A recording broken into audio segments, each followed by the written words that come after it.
Thank you so much. Welcome once again. Welcome. Once again, we're in Tanzania. And we're blessed to have one and only. But before that, this is Michael Kimathi, your host. And this is Impact Masters in collaboration with Africa Stalking Podcasts. You'll find us on YouTube, Google Podcasts, Apple Podcasts, Spotify Podcasts, amongst many other channels such as TikTok, Twitter, and all the channels that you listen to.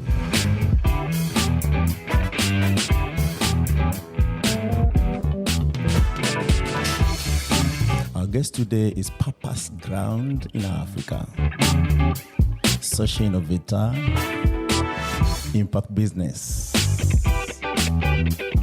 She has been building startup on creative economy for some time now. And she's also interested in tech for gender, which she'll be telling us more about, and social impact business development. A great speaker and a writer. Don't take my word for it. She ain't your ordinary executive. A global shaper at WEF Initiative, African Transformation Enabler, social entrepreneur out to build great African business brands. Currently building startup focused on the creative economy, tech for gender, and impact business development. Welcome, Khalila Mbowe, or Kellz if you want. How are you, Kellz? Hey. I just had to read that bio so that when I ask about you, you don't tell me that. Yeah, so Kellz, let's start from the beginning. So here we try to tell our African story. Just right from where it started. Where did you start? Yeah, that's a big one, man. Yeah. No, break it down for me, guy.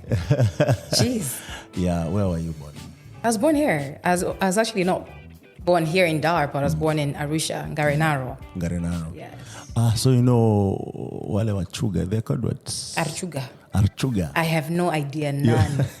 I was born there, and then I was exported to Dar, imported from Arusha. So I grew up here in Dar.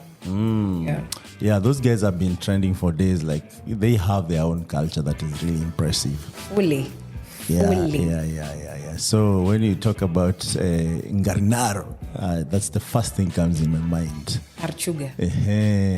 And there's a way they talk. Do you know how they talk? I can't even do it. They're like their own country guy. Yes. Yeah. So did you school here in Dar all your life, or? Yeah. So I went to school here in Dar. Primary school, I did Olympio. I did academic. I did St. Mary's, and then I went to a place called Sanyaju in Moshi, Vijijini, interior. That is primary? No, this was Form 1 and Form 2. I was supposed to go into Form 4 in that school, but I had to jump off because I fell ill. But it was in a village somewhere. To the sense, at that time, we didn't have a fence. I remember the headmistress used to tell us, run away and see where you go. You couldn't go. We didn't need a fence, because where do you go? So I went to school there, and then I came back to Dar, St. Mary. So largely I schooled in TZ. In Dar es Salaam. Yeah. Okay. In TZ. TZ. Basically Dar es Salaam. So how was that experience like, going for, the normal schools, as you call them, which I feel like at some point they were not that normal. Is St. Mary's public? St. Mary's is a private school. So I have a feeling I was a pioneer in all the schools I went to, one of the pioneers. So academic, right now what academic international school is not what it was when I was a student at academic. I was a student at academic when it was literally a classroom in somebody's garage. It was a startup. It was a startup when I was a student. Yeah. We had little desks That's when I was a student at academic. And St. Mary's, I joined St. Mary's when it was in its first year. The founder of St. Mary's at that time, she used to come pick us there was this little rundown heist. And she used to pick up each student and would go in the early morning, we'd go to a bakery to get bread. That would be the bread that we'd use during break time. And so bread, and then we'd go to shops and buy margarine with her. Then we'd go all the way to school. It was like that. Yeah. Sounds like fun. So were you like this laid back kid or just outgoing as you are right now? Okay, so in my head, I was very outgoing. In my mind, I was very outgoing. Yeah. I love people, but I'm one of those. I'm an introvert. I love my own space completely, and I love to sit down, read, and do nothing. I mean, if I did not see humans for 2 months, I'd be fine. 100%. I'm just like, I love you people, but I can take a holiday from human being. But at the same time, I love connecting with people, which is quite the paradox. But anyway, so I was a child who loved to connect, but I didn't know how to. I didn't know how to because of the way I think about things, the way I relate to things, the way I perceive things. I receive information, they go into my head, and the way they come out is very different from a way a lot of the other children used to see it. And so as a kid, I'd say I was the odd one out always. Always. I remember being bullied in school. Were you bullied? I was bullied, guy. That is in high school? No, this is in primary school. Which class? I was bullied from grade 3, grade 2, 3, 4, and also because in St. Mary's at that time, I was one of the few kids who could speak English. And it's not, somebody would be like, oh, you spoke English because you went to these schools. No, I spoke English because my mom was a Chaga woman who made sure I could speak the language. How did she do that? So she had this Chaga accent, but she realized that we love to read very early on, and she instilled that culture very early on. Kwanzaa, there was no choice. There was no TV. We didn't have a TV. Yeah. And so there were books. So she would buy books. Yeah. And we used to love reading books. And then I was raised by a single mom, by the way. And, she had very modest earnings, and I say modest with a capital and underlying there, that kind of life. And she used little money that she had, and she bought a cassette recorder. And so what she used to tell us is read, then record yourself reading, then listen to yourself. Wow. Right. That's how you practiced pronouncing the words, right? That's a memory that I have. I do not know at what point, but kind of that's where I picked it up. And then also another thing is every single time we did manage to go to a house of somebody who owned a TV, news was in English. Tom and Jerry was not speaking in Swahili. True. Tom was speaking in English. Yeah. The Burbies were in English. Everything was in English. So in my mind, everything great is in English. Yeah. And then when you happen to watch news with the adults, it is shambles. I remember there was a show on ITV called Madira ya Wiki, I think, something like that. And it was about the potholes. It was about corruption. It was about somebody killed something. And as a child, I'm like, I don't want this. This is not the life I want. Yeah. And so, of course, I gravitated. And of course, this is like very childhood thinking. I gravitated to everything that I felt was positive. At that time, it was English focused. And so I found myself really moving in that direction. Wow, that's fascinating, because given what you're doing right now, it starts to make sense that this started from somewhere. And your mom is still there, right? My mom passed in 2013. How was she with your siblings? How would you describe her? So my mother was a visionary. She was very innovative. She was a storyteller. She was a fireball. I'd say, okay, so we say God never makes mistakes, but she was born in the wrong country. Honestly. She was that good. She was that good. For what my mom brought to the table and what the circumstances she was born in gave to her, I believe that if she had been in a different environment, she would have done amazing things for this world. And that was the kind of person she was. And of course, just like me, she was not understood. For her to fit in anywhere, she had to try so hard. And now in retrospect, I can think of things that my mom used to do and think, guy, so she had a hard time. Yeah. So you feel you're not understood? I mean, most times, right? And better, much better nowadays. I used to have one of my prayer points, right? When I was younger, I used to say, God, teach me how to make friends, because I don't understand these people and they don't understand me. Like, teach me, like, what do I say? And so networking activities used to be, and to some point right now still are, just a point of anxiety. I'm like, I don't want to talk to you because I'm going to ask you for something real. And a lot of people don't want to have authentic conversations. Yeah, people are living a lie. People are living the life that they feel they should be living. But I'm like, let's try to have a real conversation. And one of the things I really appreciate about people, by the way, and I have to say I appreciate about you as well, is we can have like a real conversation. Yeah. You are annoyingly honest. You got punished for that not long time ago. I'll tell you off the mic. I don't wanna be blocked from leaving this country, but I'll tell you that now that you're talking about honesty. But I feel also people should appreciate honesty because that moves you forward, right? In a good way. So, but what can you do? You can't control other people's wishes and how they live, right? Yeah. So you finished high school here in Dar, right? I finished high school, yes, here in Dar, St. Mary's. Did you go to UDSM or? No, I did not. I was not going to. I was done. You know, one of the really funny stories, when I was in Form 6 here in TZ, when I was in Form 6, I remember there's a class that I went to, and I'm not going for classmates who was with me that remember this story, but there was a teacher who used to find offense in the fact that I used to ask many questions. In English? No, it was English medium, but then I used to ask questions. Okay. So the teacher would teach, and I'm like, well, I think I've read somewhere else, and what you're saying is not necessarily factual. And so I would ask a question.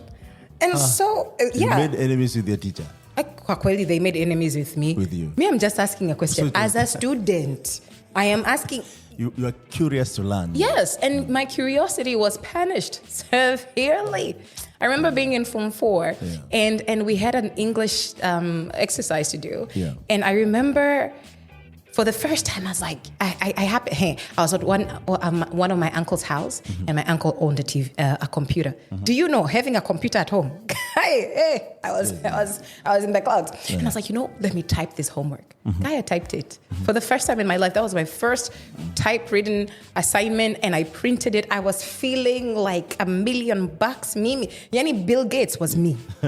It was me. And I went to school and submitted it. Yeah. And I had researched. And for the first time, I had references. It was so good. You know what the teacher told me?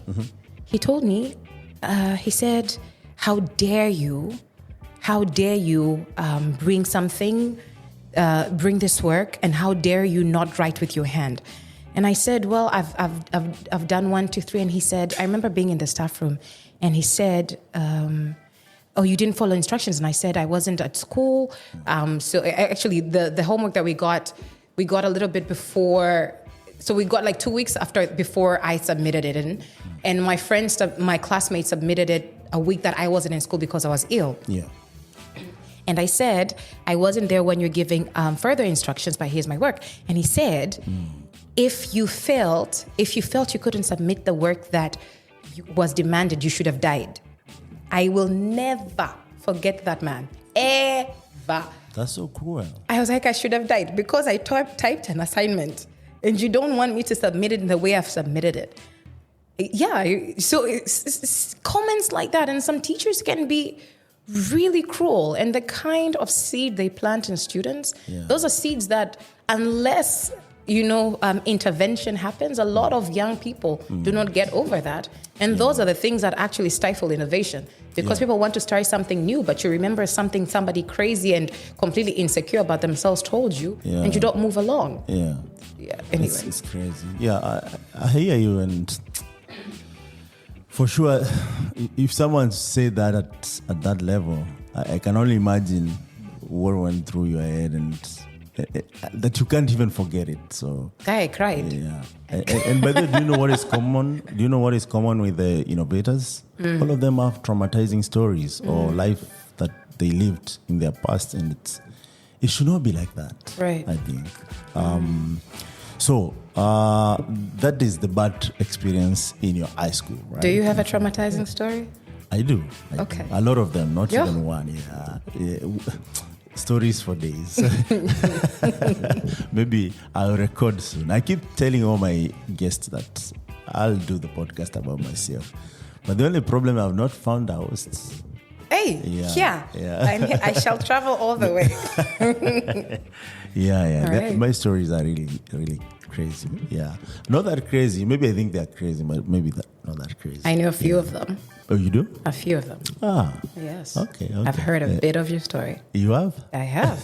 From your own lips. Maybe Yes. that time we should have recorded. We should have. It could have made this easier. But no. Yeah. It is great because now we have a podcast waiting. Yes. Sounds good. Let's make plans. But Kellz, that's the bad side of high school per se, or even primary. What's the good side? What's that one thing or two things or three things that actually you remember in your high school or primary school that really even stop the bullying, right? I feel like you're putting me on the spot. Please, if you don't want to answer, say so. Because I can't remember anything. You can't remember the good things? I think, primary school, I was the nerd. I loved reading. I loved... Yeah. So I don't want to tell bullying stories because I feel like it's kind of this victim mentality. But I remember this particular time when I was in boarding school. I remember I was in grade 4. You know these traumatizing incidents you remember. And even some of the people who did some of those things I meet nowadays, and I'm like, I remember. Of course I don't tell them, but yeah. But I remember saying something or asking a question that somebody felt was offensive, which was really silly because in my head I was making a joke. It was a joke. Yeah. And she got the entire boys' dormitory and the girls' dormitory to follow. You know how kids follow you in a crowd and they're jeering you? Right. And others were doing this, like they're recording. And they're like, others were acting like the paparazzi. It's like my downfall. Yeah. I was in grade 4. And also it could be because I was in grade 4. How old was I in grade 4? I started grade 1 at 4 years old. So grade 4, I was 8. So I was really young. That's still another bad experience. It was terrible. Yeah. So basically, again, primary school, I think, what I think was great about primary school, despite all the fracas, was there was this Kenyan teacher called Mr. Moses. And I remember his wife, Madam Elizabeth. I can never forget this too. Yeah. Wherever they are, guys, you guys made an impact in my life. And he was always the person I could run to whenever I was bullied. Yeah. And somehow he saw something different in me. Yeah. So I started doing public speaking when I was in grade 4. I'd get opportunities to write poems and perform them at the assembly or at the school's activities, which I was bullied for by students, by the way. So the teachers would be like, woohoo, great, Kellz. And then you get off stage and your fellow students say, oh, you think you're all that? Umefanya vibaya. So they are envious or jealous? God, at that point I didn't understand it, but I hated myself for it. Right, as a kid, you want approval from your friends. Yeah. You see, so. But I do remember Mr. Moses and Miss Elizabeth, and every single time we had a performance, I used to love to dance, still do. She'd put me in, and every time I danced, she'd really applaud that. And then, of course, fellow students would be like, "Oh, nacheza sana, you're doing it too much. You shouldn't do." Gosh, people can be cruel. And by the way, one of the things I want to say, the reason most children are cruel is because they get it from their parents. I'm going to leave that there. So they don't do things that they don't see every day. They learn these things. Children learn these things. Yeah. Moving on, that's not the point of the story. In high school, I'd say, again, being surrounded, every single time you find, there'd always be one person who would see what you could do, right? Yeah. And try to push you in that direction. I'd say I had a lot of that in Mr. Moses and Madam Elizabeth. I'd say in high school or secondary school. You know, in Tanzania, secondary school is from 1 to from 4, and then high school is from 5 and 6. It used to be like that in East Africa, but it changed. You guys, you abandoned the system. Yeah. Okay. Basically, so people do 4 years in university instead of 2, like before 3. But that's changing back for some reason. So we have what they're calling CBC. Okay. which is divided into like 4 segments. Yeah. So there's lower primary. I mean, you start like PP1, PP2, and PP3, I think. Yeah. And then you go to lower primary up to standard 4, and then you graduate. Then go to upper primary school or something. Then you do 3 years up to class 7, and then you join lower high school for 2 years, and then another 3 years. Kind of mumbled out there. I do know in TZ they're working on scraping off the standard 7. Yeah. So They you'll do be, what? I mean, standard 7. So it's grade 1 to 6, and then you move on to secondary school.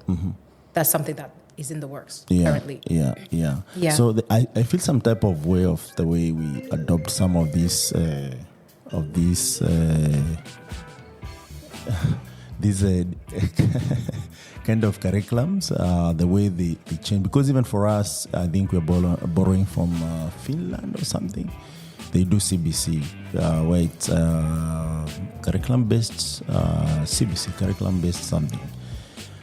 And I feel like, yes, maybe the 844 system did not work, which I took, which I'm more familiar with, but it's competitive, and then you get to explore the world and then expertise on what you have explored across the world.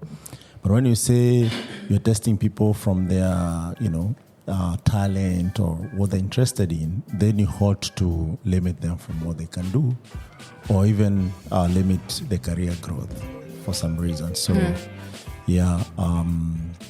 that's my opinion, and I think maybe I stand corrected. But also something else I found with that CBC is that it's too expensive for parents, given the macroeconomics that are going throughout the world. Yeah. So I feel like if you're not really well off, you're still disadvantaged. More disadvantaged because even when you're tested, you're not tested amongst everyone. It's just like segments of that test goes to different divisions, which really doesn't give you the real picture of someone's intellectual.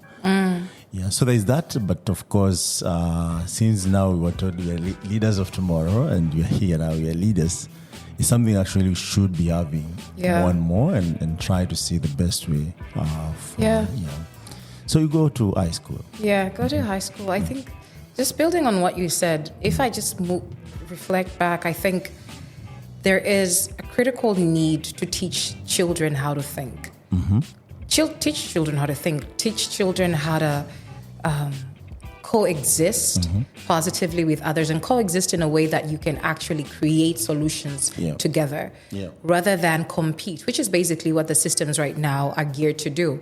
I see you as competition, and hence I'm going to react as per that perception, right? And so that in itself, it breeds a culture, that culture of toxic competitiveness also breeds an atmosphere where children are bullied in school, right? But then also, one of the things that, again, high school, one of the things that I appreciate about my experience outside of high school was the fact that I read books. I think books was always my escape, always my escape. For all nerds. Pardon? For all nerds. For all nerds. Books were my escape. I remember just locking myself in spaces and just reading. And just reading and dreaming of a different and adverse reality. Consistently. And I remember doing skits and doing things in front of my mirror at home. We had this little cracked up mirror. The entire house would share this really cracked up mirror. And I remember whenever there was nobody at home, I'd do things in front of the mirror, just imagining that I was in a completely different world than the one that I had to be in. Because one of the things that we don't talk about is the fact that even in the systems that we create, and I'm not talking about just in school, but even in the homes, we force kids to, what's the word? To conform to a certain, to the limits of what we as parents have been exposed to. Basically, as children are conform to the limits of our own exposure as parents. And if we do not take it upon ourselves to keep exposing ourselves to new ways of thinking, to new ways of being, to new ways of parenting, to new ways of, innovating and allowing our minds to be creative, our children are also confined. Yeah. And so there's no way when a child comes to you and says, and people think exposure is traveling and going, to different countries and exploring different nationalities, but that's not it. Yeah. Exposure is actually even just reading a book and sitting down and having a meaningful conversation about something different. It's having a conversation, seeing a pothole and saying, hey, let's get together and talk about how do we make sure that potholes on the streets are no more. It's like, let's research, let's do something together. You're exposing my mind to a different way of thinking. You're having the neural pathways in a child's mind gets to explore right further. And also being able to say, well, I do. Sometimes nachekaga sana. I like when you have a parent, you're like, so what does your child want to be when they grow up? And they're like, I want them to be like me. I'm like, why? But why do you want them to be like you? But who are you? Why do you want them to be like you? You know, and I feel that we can be, and even as teachers, we can be very selfish in our ambitions. Yeah. And anyway, positive side of high school is the books. All the way to, I'm just going to jump to university because I literally cannot remember many positive things except for the books. And also there are friends, at the end of the day, it's a circle that you have. And I did get to try out different things, and I'm really grateful for that, for the people that held me down. But then moving into university, I did not do university in Tanzania. I did university in Taylor's University campus in Malaysia. Wakati huo, back then when there were very few Africans in Malaysia is when we were there. But before going to uni, I did a gap year, right? And I did a gap year because, we couldn't afford university. My mom couldn't afford it. So I had to find ways to work. And so I did work in that year. I got into... that's when I began my career in advertising and marketing. I started off as a creative assistant in my mom's company, or a company that my mom was heading. And then I got into copywriting. So I worked with an advertising agency called FCB, Food Court and Building. It is normal in TZ. I don't know about South Africa where it was founded. But I was doing copywriting for Vodacom advertising. This was 2007. Yeah. And then I went on to being executive, what do you call it? Account executive for Vodacom advertising within that agency, handling Vodacom adverts. And then from there, I went to uni. So what did this gap year teach you now that you're earning a living and working? I got to explore. Okay. I got to explore my writing. Listen, you know how I got the job? Michael, this is a funny story. Yahoo Messenger. Please tell. Every time I tell people about Yahoo Messenger, people don't know about it. Yahoo Messenger was the bomb.com. I know about it. I know you know. Yeah. Yahoo was the bomb. It was. We had chat rooms and everything. Yeah. And so I was on Yahoo Messenger. And I remember going into different chat rooms that were very much aligned with some of the thinking that I had. And I'd go in and people would just come into these spaces and argue for the sake of arguing. And I'm like, well, I like that you said that. However, here's a different way of thinking. And I'd share these things on different messenger groups. Yeah. And I remember this one day, a gentleman on Yahoo Messenger, I don't even remember what the conversation was about, Michael. Yeah. And then he asked me, hey, are you free? And I said, for what? By me, I was snappy. I was like, free for what? For who? Who are you talking to me? I was like, hey, me. Listen, I was not having it. I'm like, you shall not talk to me like this online. Do you know me? Do you know me? I was like, you cannot talk to me just like how. But then he's like, I'm like, there is a job opportunity. We're looking for a copywriter at FCB. Are you able to come to, it was PPF Tower right now.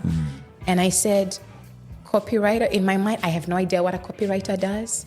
I'm like, I just saw writer. That's and you're interested as now a writer. I used to write a lot. I still do. Yeah. And so I said, and by the way, this day nilikuwa nimetoka, my mom had sent us out to do research because I was working for a company at that time. We had done research, and research on ground. I was wearing sandals. So trust me, my legs were a different color, the color of the soil.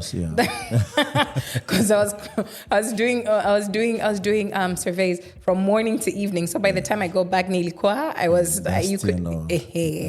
And so I said I was coming, rushed into the bathroom, cleaned my feet, got on a bus, and then I went to town. That's Dala Dala. Dala Dala, got on a Dala Dala matatu. And then got to PPF Tower. Remember, I stopped at Posta Yazamani, walked to PPF Tower, and then I asked, what's a copywriter? From the guy or the Yes, no, from the guy. No, from the guy, because he met me at the ground floor, took me up. It's like, we've been interviewing for copywriter all day. We haven't found somebody. I think. And how did he know you? He just Yahoo Messenger. You guys were chatting? No. He used to be in the chat room, so he used to see my responses.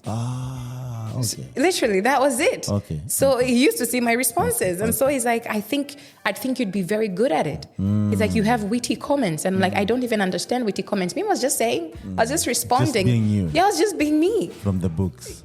I don't do anything. To the chats. And so I was just responding. And then eventually he says, well, I need you to see the MD. I didn't even know what the long form of MD was. I'm like, okay, I need to see an MD. And I'm like, okay, I didn't even know what MD. I'm like, what is an MD? Of course, I didn't ask. I'm just like, okay, I need to see somebody called MD. And so he took me to, I think it was at the 12th floor. Yeah. And his name was, I don't remember his name, but he was an MD that was very much feared at the time. And he asked me a bunch of questions. He asked me a bunch of questions connected to the work. And I responded them in the best way I knew how. So he asked me he showed me some photos and he told me what I would, and I came to realize later that those photos were ads. And he said, what would you write to accompany this? And I said, so I'm like, oh, this could be this and this could be that. And I was just having a conversation. And then he said, come on Monday, you're hired. Oh, now I know. Come on. It's like, do you speak Swahili? I'm like, yeah, I speak Swahili. My Swahili was terrible, but I said I speak Swahili. But I was honest. I was like, I speak streets. I can speak Swahili to get through my life in the streets, but corporate Swahili, not necessarily. But I can learn. etc. He's like, come on Monday. He said come on Friday. So I came to see the creative director at the time, and he asked me a question every young person should not be asked, especially if it's their first. Like, how much do you want to get paid? Wait. You have never been paid before. Never. Trust me, I was working for my mom. What is she paying you for what? She's giving you food on the table. And the roof on top of your head, you're good. Right. And I don't remember what I said, but I should have said more. That's all I know. But they give you what you They said. gave me what I asked for, but of course their budget was a lot higher than what I asked for. Oh my goodness. People are so unkind in this world. Terrible. Yeah. Terrible. Yeah. But anyway. Anyway, did you get the experience? Was it worth it in terms of experience? It was great in terms of experience. I got in, I did the job in a month and a half. I think I was, what do you call it when I was... Promoted, yes. Yeah. I was promoted to account executive for those adverts. And then I had to leave for uni. I remember telling the general manager at that time that I'm leaving, and he thought I was leaving to go to another agency. And I kept saying, no, I'm going to uni. I'm going to uni, because many of them could not believe that I had not gone through university. And I said, yes, me guy, I only have a Form 6 education. I don't have a degree. You were surprised? Yeah, several were. Wow. Shock on you. Yeah. And I remember they offered me a different position. They offered me an account manager position. So that you don't go to uni? Yeah, so that I don't leave. I don't think they believed I was going to uni. Ah. Not at all. He didn't believe whatsoever. But did they improve your pay after proving yourself? They wanted to. No, after going to uni, no, I didn't come back there. But your pay was what you asked throughout the year? No. When I got promoted to account executive, my pay also increased. Oh, okay. Yes. And as every stupid child, my spending also increased. Terrible. I have no comment. So you go to uni in Malaysia. Listen, I was 18. What did you buy at 18? I think I was helping a lot with the expenses at home. Ah, that's nice. Yeah, and I decided not to take a bus anymore. I was taking a taxi. That's also nice. Yeah, sometimes we beat ourselves for treating ourselves good and showing some gratitude to people who actually sacrifice everything for us. Yeah. It's not a bad thing. I don't mind that first part, but I can't even I can't remember what I did with them. I'm pretty sure I bought a lot of clothes. I used to be a shopaholic. Yeah. Because me, I'm growing up in impoverished.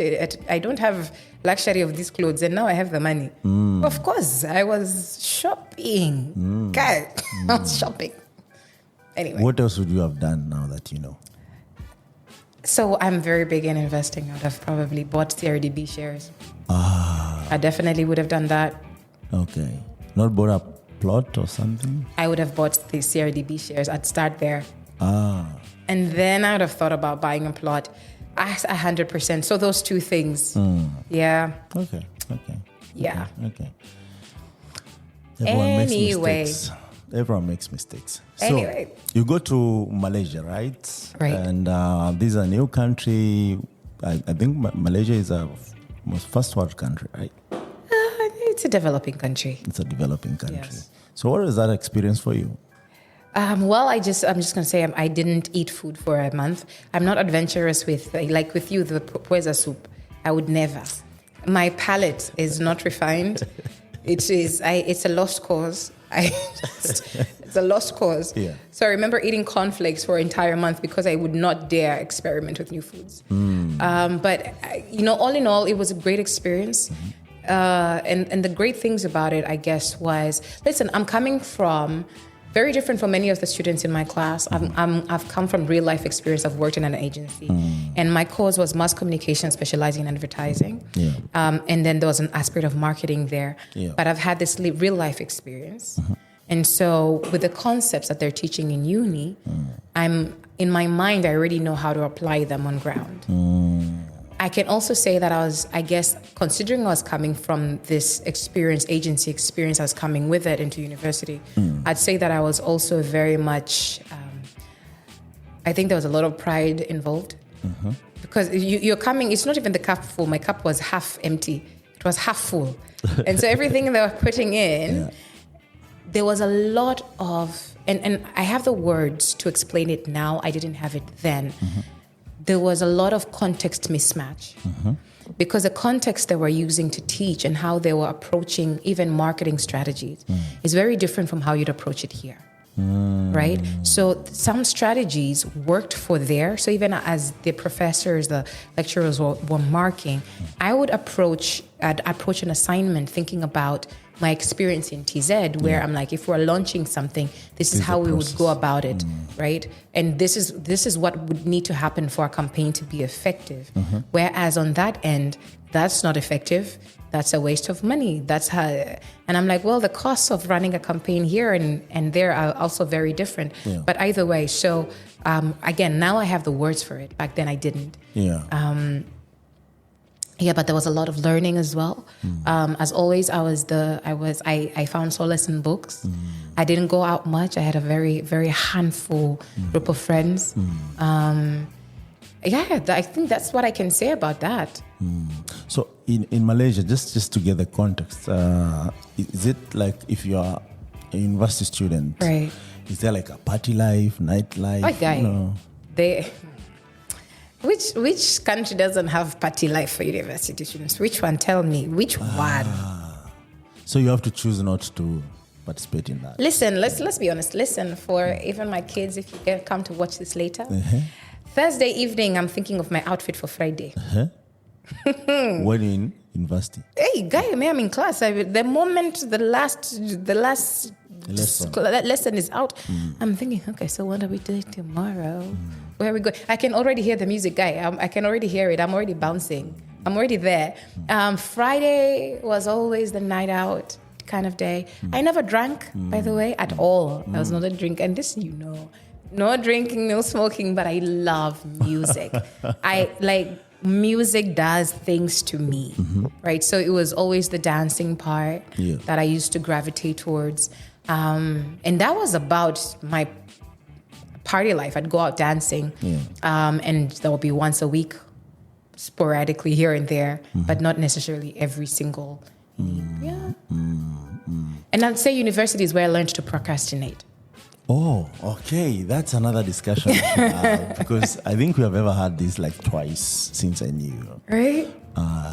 Once it was lengthy discussion, and I think most people struggle with this. But also smart people are the greatest of Procrastinators. Procrastinators, eh? Terrible. Yeah. So, did you really get maximum out of Malaysia University? Man, I'd say I could have gotten more out of it.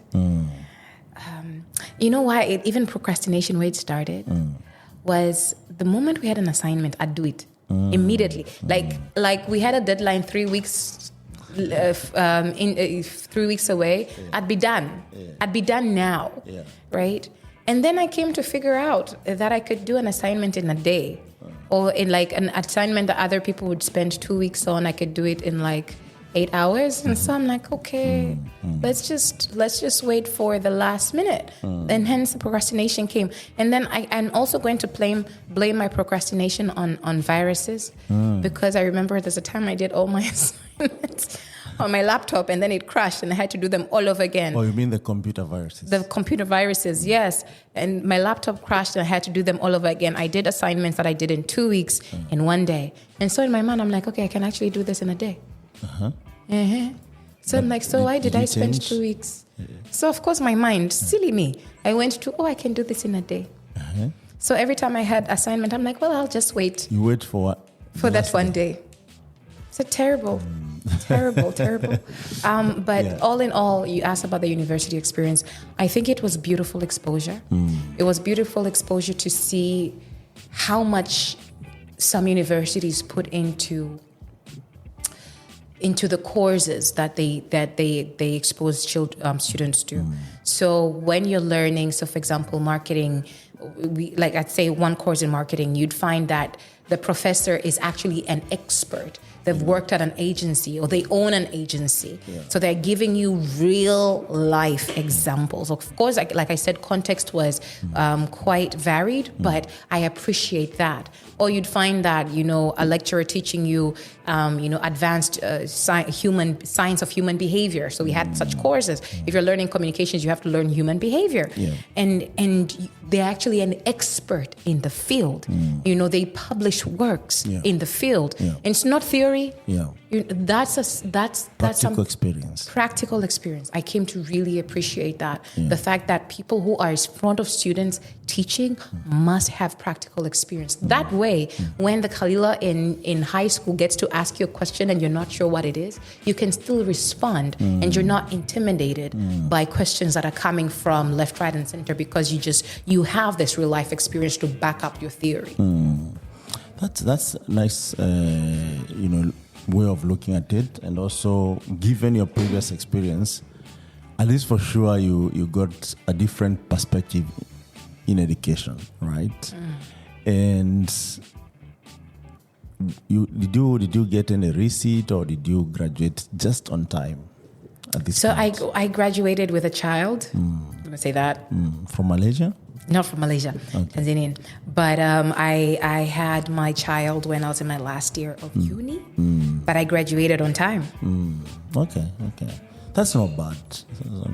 Graduated on time. I remember that the professors were like, you have to stop now. You're expecting. You can't go to class. I'm like, hey, watch me. Me. I have been brought up to study. I shall study. So, Michael, literally, I used to push my son, he's now 14. I used to push his pram into the class, and I used to carry him in the classes. So I'd bembeleze him, so I'd sit and literally cradle him in the back of the class, and I'd be taking notes, and I'd change his diaper in the toilets. Literally go to the toilet, put him on my lap, and change it. And every time we had exams, I'd literally nurse him. I said 1, 2, 3. 1 happened. That does not equal to 2. The way I respond to this, it was terribly difficult. But I made sure I finished, and I finished well. I'm grateful. That part I didn't know about it.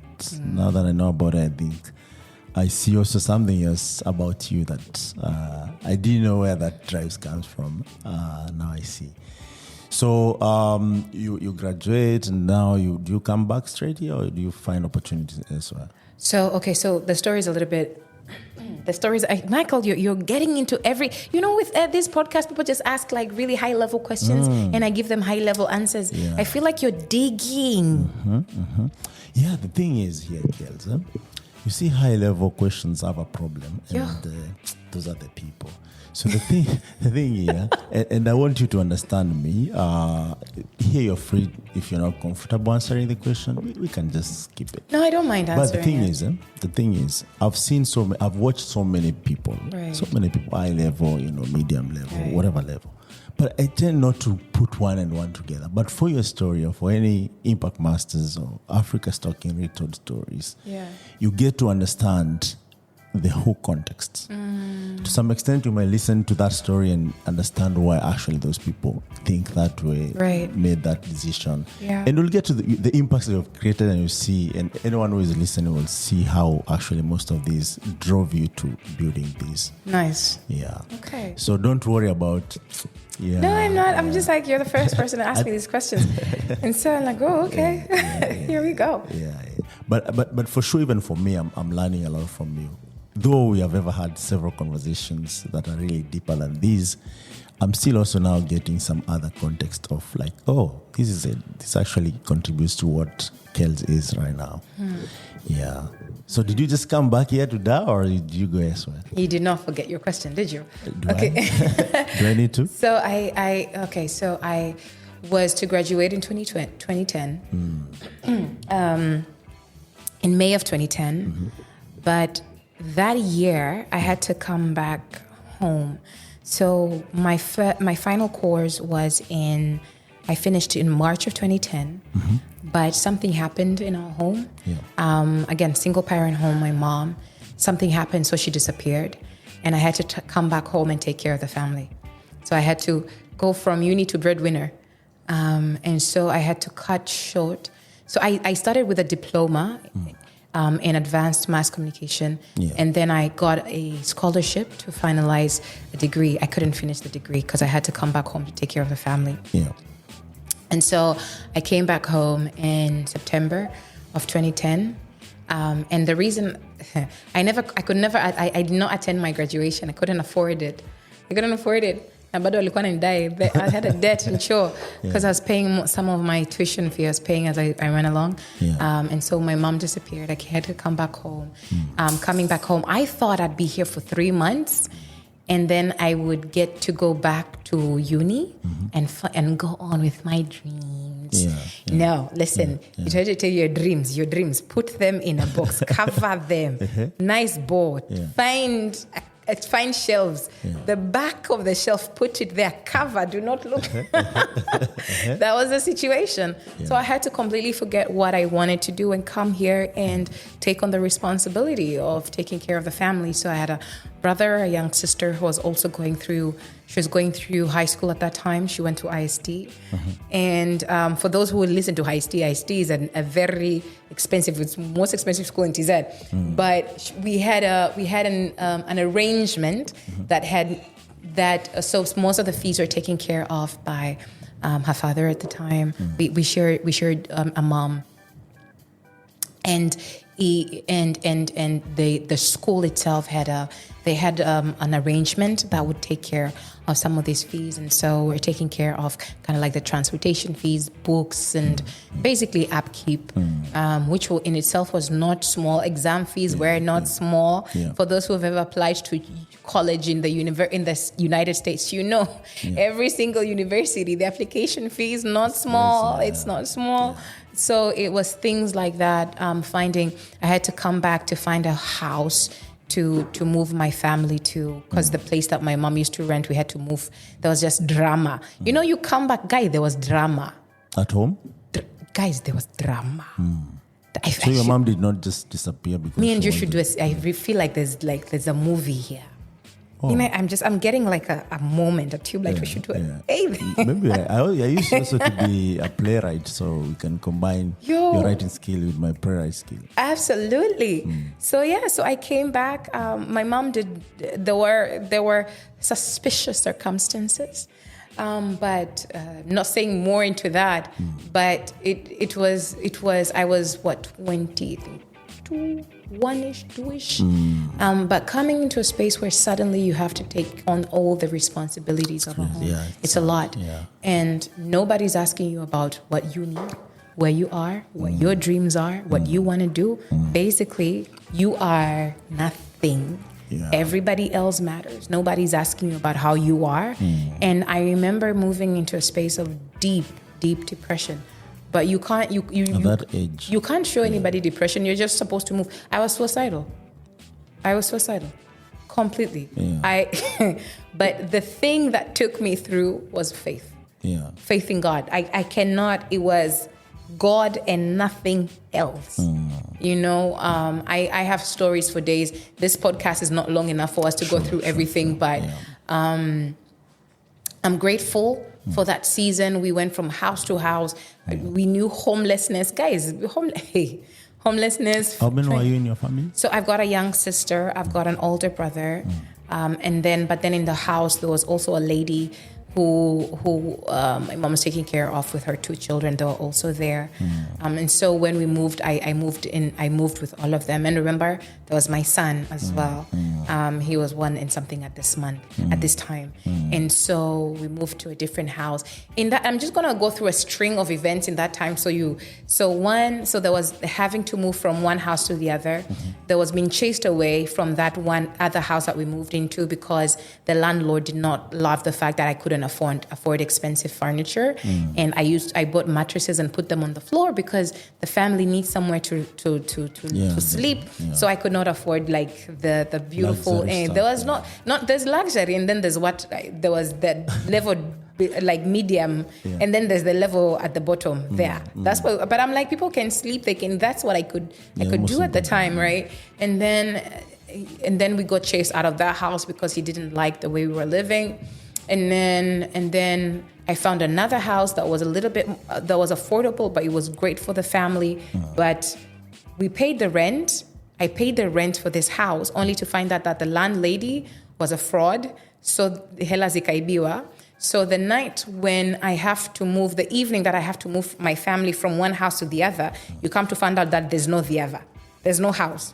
And then in this house that we're supposed to move from, the landlady, who was a church deacon, was found people to come into the house and throw our things out.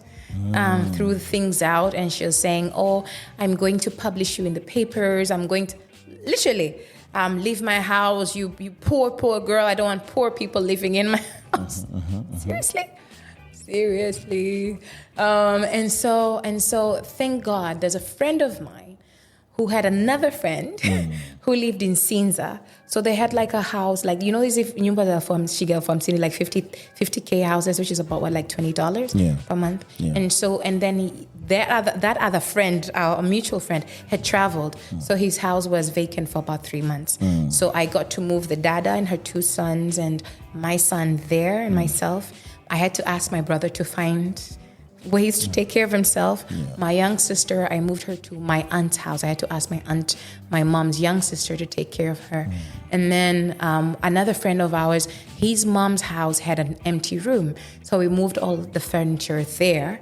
And so we went to this place in Sinza and we had like clothes in our suitcase and we had to start there. And it was, I don't know how I was not depressed. It was chaos. And then moving from that, eventually managed to get some money together, moved from that house in Sinza to a house in Mikocheni. Moved the family there. Again, we were sleeping on the floor still, but this guy didn't care. Which guy? The new landlord. So this is another house. Moved there. Okay. And then in this new house that we were in Mikocheni, my son got hit by our neighbor. So he had an accident. He had a near-death experience. So our neighbor was driving into the driveway, and she was on her phone. So she hits my son.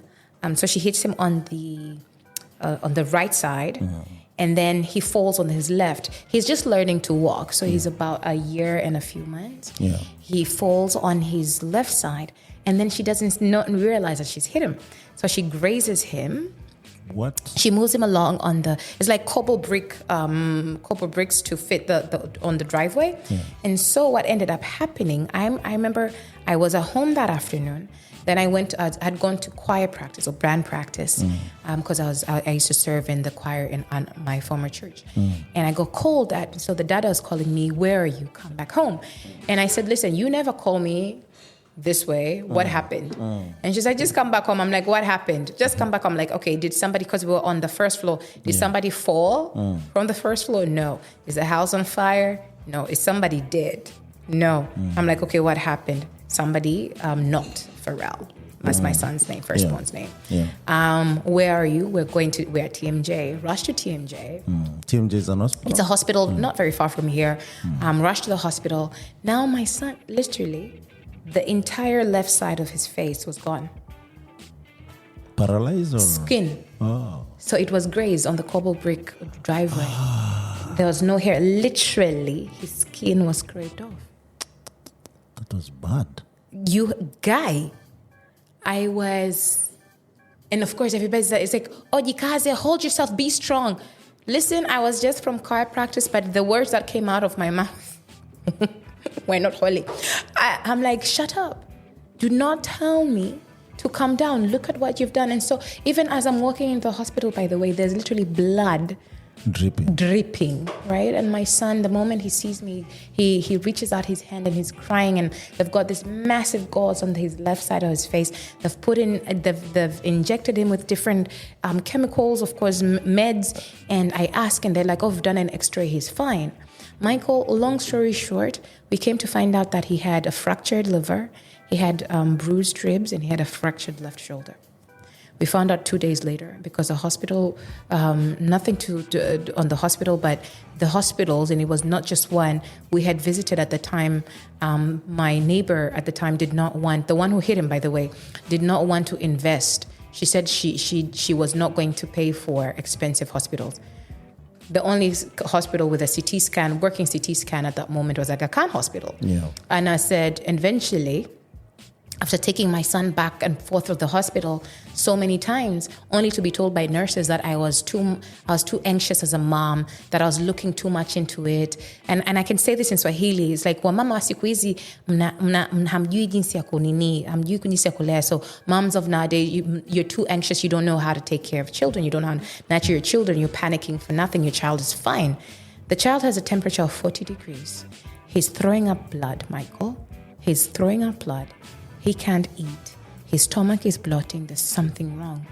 And I kept going back to the hospitals. There's something wrong, only to be laughed at and to be chased out. That is Aga Khan? This is not Aga Khan. This was another 2 hospitals. I won't even go into it. Yeah. But eventually, one of the evenings, so a night after he had the accident, he was doing terribly. And my son is whimpering on the bed, and he's just saying, "Mommy, Mommy." And I'm like, this is enough. And I went, I think this was the 5th hospital visit I'd done in that day. Yeah. The 4th, I'd been laughed at, I'd been by nurses. I'd watched nurses scrape my son's skin off his face, saying that, because, when they put medicine, pus builds up. Yeah. And what they said, they were removing the pus, are saying if they don't remove it, it's going to cause the wound to get infected. They had not given him an anesthetic at all. There was no painkiller. They would scrape it off. And what one of the nurses told me is, if he's not crying, if we don't hear him cry, we won't know if it's working. They were holding him down doing this. No adult would agree to this nonsense. And every time I kept holding them, I'm like, don't do it. Give him something. And they would laugh and they would talk amongst themselves. Mothers of nowadays, you have no backbone. And they were telling stories about their good old times, right? Anyway, so eventually I go downstairs and I knock on this lady. This is at night, it's around midnight, and I knock and I'm like, there's something wrong with this boy. I'm going back to the hospital. So I go back to the same hospital that I was in, where I was laughed at in the afternoon. Yeah. Luckily, I find another doctor. Now this doctor, he tells me, Mama, I have no idea what's wrong with your child. Nobody knows what's wrong with your child. You'll have to face it yourself. As much as People sometimes want to say it's a cruel response. I was grateful because for the first time, somebody was honest. Somebody was honest, and I asked him point blank. I'm like, give me a referral. I need a CT scan. Where do we go? He told me point blank, the only hospital that has a working CT scan right now is Aga Khan. Yeah. I said, give me a referral. He was like, I'm going to write you a referral. I'm going to call somebody and make sure you go there. Yeah. I was grateful. Yeah. He literally told me, I have no idea I'm going to give you medicine. Just go. And I remember CT scan at that time was what, $700K. So that's about $300. Yeah, $350 or something. Yes, and he had to do quite a few, right? And I remember calling this lady and saying, hey, I have to go to Aga Khan. And she said, no, if you're taking him to Aga Khan, I cannot foot any of the bills. As if she was footing the bills at this point anyway. And I said, my son is ill. He's about to pass. Of course it. I hang up, I'm like, I will do everything in my power to make sure he's okay. I'll sell whatever I need to, as if I had anything to sell, but I'll sell whatever I need to sell to make sure my son is fine. Got into Aga Khan, emergency. Again, that between 2 a.m. when we were there, and 9 a.m. is when they found all these things, that he had a fracture, bruised ribs, the fractured shoulder, and his liver had fractured as well. And is he fractured? Punctured. He was punctured liver. And so he had a lot of internal bleeding. And do you know the hospitals before that's what they had done whenever he was vomiting blood? They gave him medicine to stop him from vomiting. They did not try to find out why. Wait a minute. Yes. And his son is alive, right? He's alive. He was in ICU for 2.5 weeks. And all this time, he was given this medication to stop him vomiting, or? So he was in ICU. When we got to Aga Khan is when they put him into ICU. So this entire time, he was actually terrible. How long was that? In Aga Khan? No, in the other hospital. So he was not actually admitted in the other hospital. They treated him as an outpatient.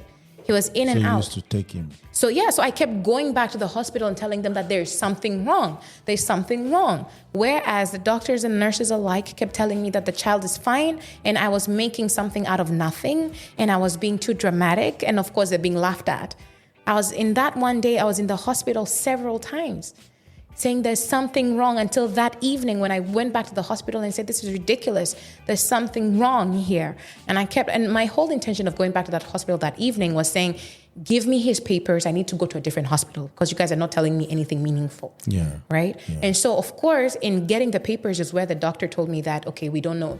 None of this makes sense. I was going through the file. Like, this doesn't make sense to take him to a different hospital. He needs a CT scan, and the only place you can get a CT scan is this hospital, which is where I ended up going to Aga Khan, where even the doctors in the emergency unit were shocked at how is this... How did he survive? Yes. How is this boy not in ICU? I was shocked. Like, how did he survive? God.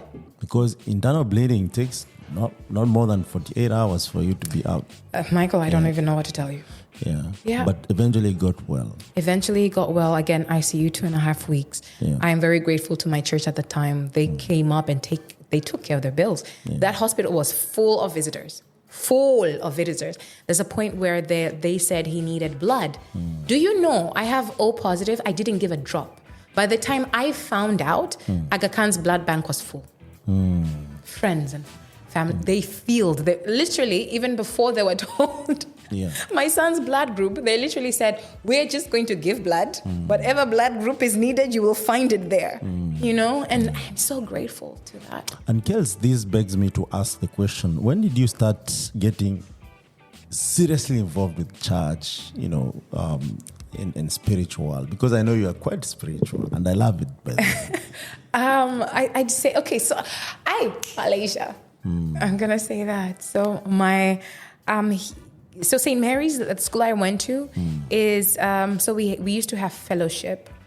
But I wasn't necessarily very involved in fellowship. My roommates, shout out to Alice Lushiku, Anna Masha, Anna Lushika. Literally, I have to give them a shout out. Please. They used to, Lilian Madeja, woohoo! Yeah. They used to go to fellowship, and I used to kind of just tag along.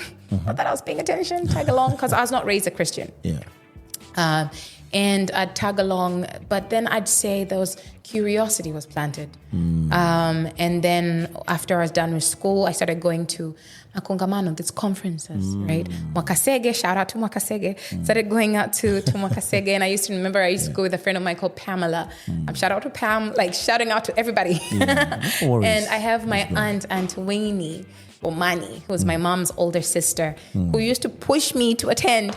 And I used to eventually, and for me, it was the curiosity that was planted. And I appreciated the fact that in some of these spaces, I could ask questions and not be ridiculed for the questions I was asking. And I had a lot of questions, a lot, guy. And you do have a lot of questions. Getting answers to the questions was a breath of fresh air. And when I was in Malaysia, again, I went to a church, City Harvest Church in Malaysia, and Kuala Lumpur, City Harvest Kuala Lumpur. And I, at that church, there was a dance ministry. Guy. And remember, the only reason I used to go clubbing was because I loved to dance. Not that I love the atmosphere. Terrible. But then here we are in a church, and there are people breaking it down. You know, they were professional. It's not this, we're just choir, kumbaya. No. It was professional boogieing before God. The choreography was top notch. You're going to see it in Chris Brown video. People were serious with this ministry. And that got me planted. Right? Got me planted, and as well as a choir where you could literally pray. Like, ministry was no joke. You don't just come here and just do your small sidestep. No. If you can boogie in these platforms, you're going to boogie before God. And so we used to run whole productions. They were top notch. So coming from Malaysia into TZ, I was also planted I plugged into a church here.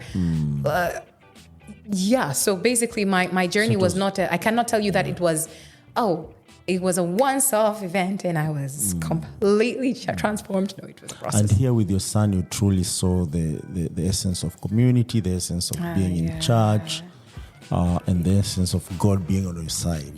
Man, it was, for one of the hospitals that we went to before Aga Khan, I remember they did a CT scan, but at that point they didn't have anybody who could read the scans, so they had to send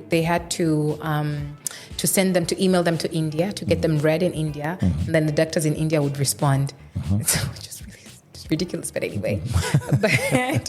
but I remember the one who was doing it. He said, "Mama, we don't know how to help you. In this case, you just need to pray because it's dire." But again, I saw God show out and show off in that boy, because I'd gotten to a point, Michael, where I literally couldn't pray. All I could do was kneel and cry. That's all I'm like, kneel and cry. That was it.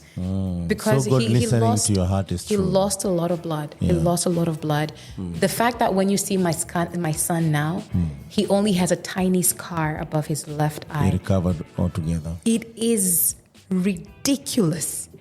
You cannot even believe it. You can't see. Because you saw the other side. Because I saw the other side.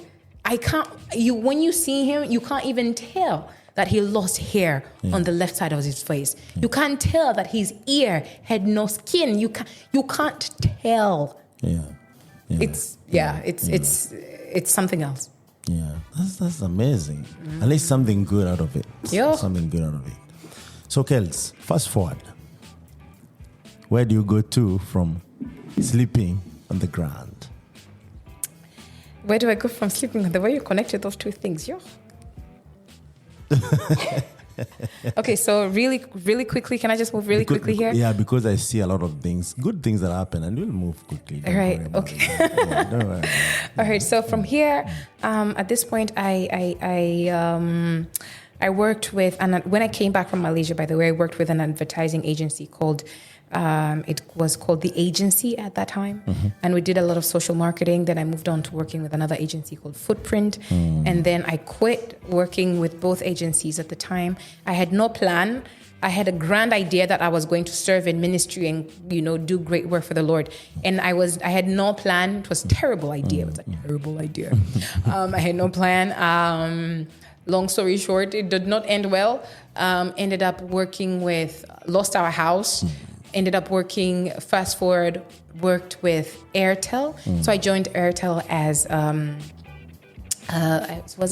what was I doing? Brand and creative? Yes, I was in the marketing department. I don't remember exactly what my title was, but I was in charge of, eventually the title got moved to brand assets and something. Team lead? Executive. Okay. Yeah, I was a team lead in something, but so I was working with the agency to make sure the creatives were done in time, briefing them, making sure that basically everything everybody saw was done well, working with to come up with the agencies to develop strategies, etc. But at the end of the day, I left Airtel. I always had this strong desire to create something impactful. And I think it's where we met, actually, because now, in between that process is when we met. Yeah, actually, but then this was from the very beginning. Yeah. And this is also a major reason why I left the agency. All these places that I used to work, I used to have a very fiery desire to do something impactful. Yeah. And I'd be in these places and try to find a way to do that. Well, there's that. That's one of the reasons I left, other than the fact that in one of those spaces there was a little bit of abuse. There's no such thing as a little bit of abuse. There was abuse. And I'm going to mention this actually at the service of any woman listening to this podcast, with the fact that if you are in a space and you find there's no such thing as a little abuse, if you find any type of situation that makes you uncomfortable, if you find any red light, make sure you speak out on it. If the people in that organization or company will not speak to you or will not speak for you, find others who will. There is no way that you should quiet yourself simply because you are in an environment that you fear. One, you fear losing your work, you fear losing friendships. And I remember getting to a point where I was scared of going to work in the evening because somebody would be there. And that somebody was a director. And so there are things that you can't say to quote unquote director, even though I used to. I'm like, don't do that. Don't hug me too close. Don't hug me too close. Kwanza, because I'm like, grandma hug. Don't and where you hug a person and they pull you in. And I want to say these things very frankly because we don't address them, and I want to say them as well because every single time that I try to address it with women, even very successful women, people keep it quiet and they would rather not share the stories. It is pertinent that we do share the stories. Don't hug me too close. Don't pull me closer. When you're speaking to me and giving me a brief, you do not have to be this close to my face where I can feel your breath. There's no reason for that whatsoever. And the moment a workspace, so in my experience, where I'd go to a fellow director and explain that, hey, this person is talking to me inappropriately. They're touching me inappropriately. I don't like how they're looking at me. I feel completely unsafe in this space. Now, when you have the fellow director also being male and unable to connect with your context, trust me, unless it's a he for she kind of an environment where people make intentional moves to put in policies to protect female employees, your case will not be listened to. So we need to have, even though the space does not have these, people working in workspaces, there's no workspace that should not have policies that protect women and men alike. And I'm just going to leave it there. But I have to ask a controversial question. Go for it. So can also other women make the space unsafe for other women? 100%. Men, other women and men. How do you deal with that? Because the HR, as you know, it doesn't really have that. And with the world we are living in, that is as real as we are talking here. So with the policies, for example, that I'm talking about. So the policy, many companies have policies that are... No worries. That are confined to that work environment. But a policy on paper, a policy not actioned, leads to nothing. But the policy also has to tell you that if there's a case, right, a safeguarding case, and it's not taken care of, what are the other organs outside this company that I can connect to. Because every company, every organization must be liable to another entity that's not itself, especially on the matters of safeguarding.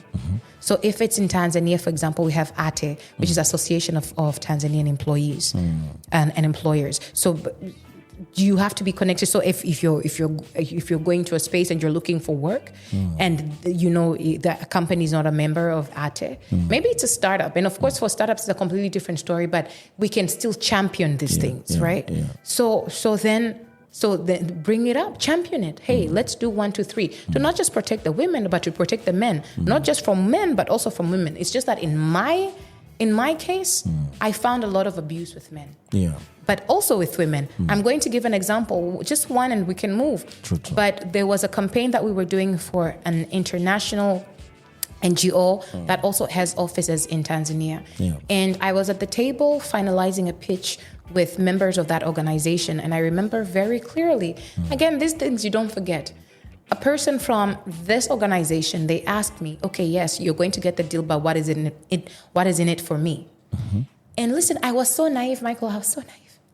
I was like, oh, that's a great question. Thank you so much for that question. You get an incredible campaign. We're going to be able to impact people in 1, 2, 3 ways. I was so excited.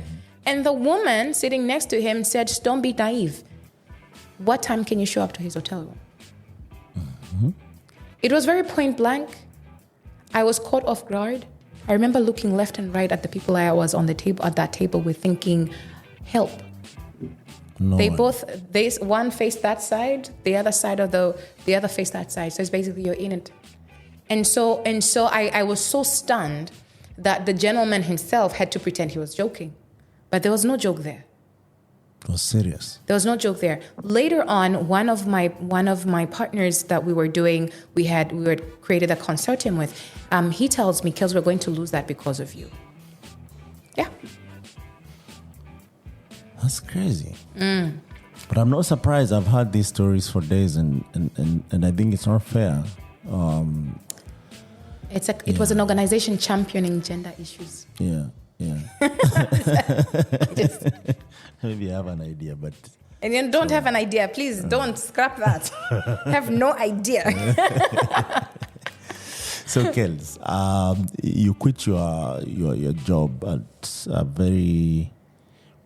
I would say prime career to just start impact innovation. Yeah, because I didn't feel like I could do that there. Yeah. And this actually is a culmination of this kind of biasness and how the corporate works and feeling like, yes, I'm team lead and all these, but ideally this is not where I want to be. There's something more. There's something more. One of the things, the way corporate organs work, the bottom line is the profit. Yeah. Right? And I'm like, okay, so how can we make it better for the people? I'm like, yes, I love, listen, I'm all for profit. But how can we make it better for the people? I'm like, listen, this deal could be. But then, of course, you're in the creative department. That is not your job. Yeah. Right? Your job is to take the innovations and find a way to sell them. Yeah. Right? So sometimes I'd be with different team leads and I'd ask questions, and it was more so like, that's not your pay grade. It's above your pay grade. It's not your area, But I felt that we could be doing so much more. Yeah. And even in the different spaces that I worked with before, it was always that we could do so much more. Yeah. And the things that I'm doing right now, by the way, one of the things that I have to say is I didn't go out and say, I want to do this thing myself. I always was. So, for example, I work within the creative economy, the creative industry, even the Tech for Gender work that we do right now. Everything that I do is connected to an experience that I had. An experience that I figured is not an experience that only I had. It's experiences that different people in the different spaces that I have had the privilege of existing, different challenges people have had. Yeah. And so as we're trying to solve them, how can we solve them at scale? But at the same time, it was looking at, okay, can I do this? Are other people doing something along these lines? Can we do it together? And I found out very early on that not everybody wants to collaborate. Collaboration is something that we all talk about, but not everybody has the mental fortitude to connect in that way. Yeah. So you start Unleashed. That's the point where you start Unleashed. Yeah, so I started Unleashed Africa Social Ventures in 2000. Actually, tried to start it in 2015, but finally registered and it in 2016. So again, that's kind of where we met. Yeah. Yes. Now I have the right questions. How did you come to Nairobi? It's been a long-winded intro. Now we know you, Kellz. And it's a good thing. How would we know all these things without that intro? So, Kellz, you come to Nairobi through Unleashed, of course, but for a program that was run by Impact Hub, right? Yeah. Partly Impact Hub and Partly Impact Network Africa. Yes. And we met amongst other entrepreneurs across Africa. Yeah. How did you find that program? I don't know if it still runs, but how did you find it? It doesn't still run, but okay. So again, from the very beginning, when I had ideas, I used to try to have conversations with people.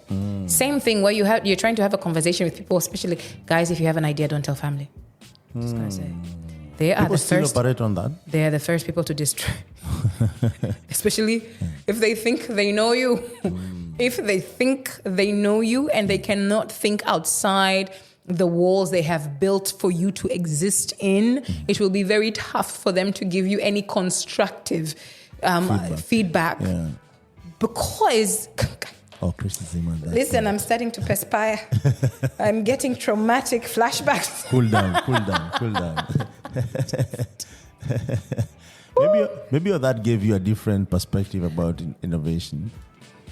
See, so again, from the very beginning, I was very much drawn to wanting to converse. So, for example, the creative industry, how can we do? So there are these questions. Let's do this thing. We can do 1, 2, 3. We can do, and I'm going to go into the 1, 2, 3 later. But we can do, and then you it's kind of like Michael when you come and tell me, Kellz, I think we can create ABC to solve 1, 2, 3 in this way, and this is kind of how we can create a model around it. And then I'm like, okay, yeah, Michael, that's nice.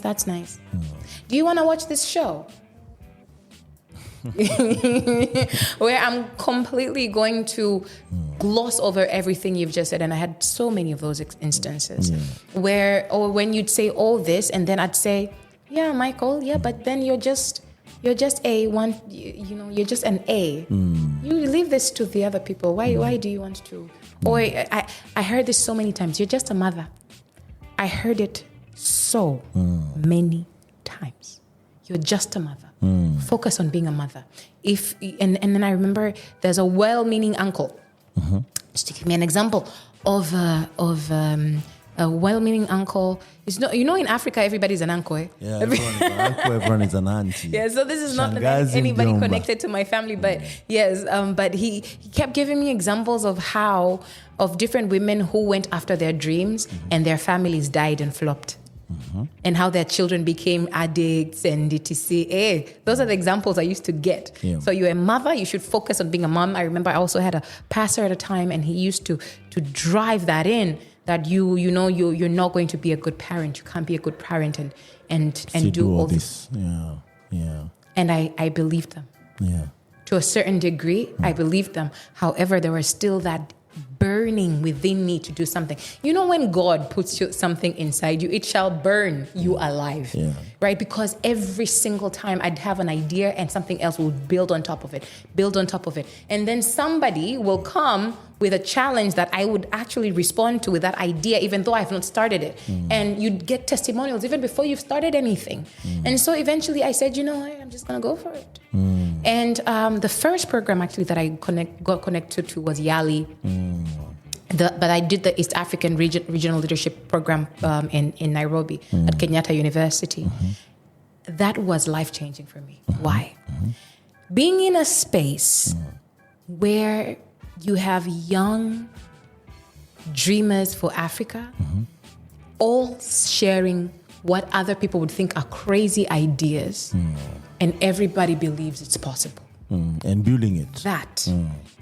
for me, it was just the fact that people believed it's possible. That every single time I said and shared something, nobody laughed at me. Yeah. Nobody told me it was impossible. Yeah. Nobody told me you are now a mother. I did not have objections, but people were saying, oh, and then you should also meet this person. You should, look at this example.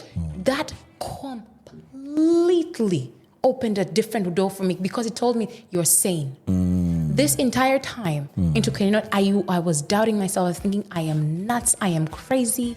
I am a menace to society because these are things I was made to believe.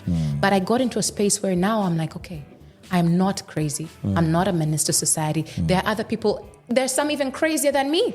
So thank God, right? I learned the term social entrepreneurship there. Yeah. Into the program that we did, the one that I met you in, with partly organized by Impact Africa, Imperhab. That was now, even after this Yali program came back to TZ and tried to figure out, okay, so because one of the things about these programs, and by the way, we need to do these programs better. There's a lot of hype. There's a lot of hype, right? But most of the times, that hype dies down when the rubber hits the road. You come back home and then you realize that, oh, this looked really good on paper. It doesn't work well in real life. It doesn't work well at all. So I'm like, these programs, even in terms of some of the work that we're doing with Unleashed and some of the such programs that we run, I'm like, you learn as you are implementing. So learn on ground, right? And that's the only way it's practical. So make all the mistakes. 100%. And so the program that I met you in, it was really, I was trying to understand business models. I had too many ideas. I was trying to organize them, get them to work, and in all honesty, that program helped to a certain extent because it helped me understand the different models, and it helped me understand how to organize the thoughts that I had. But then again, I still could not make the jigsaws fit together.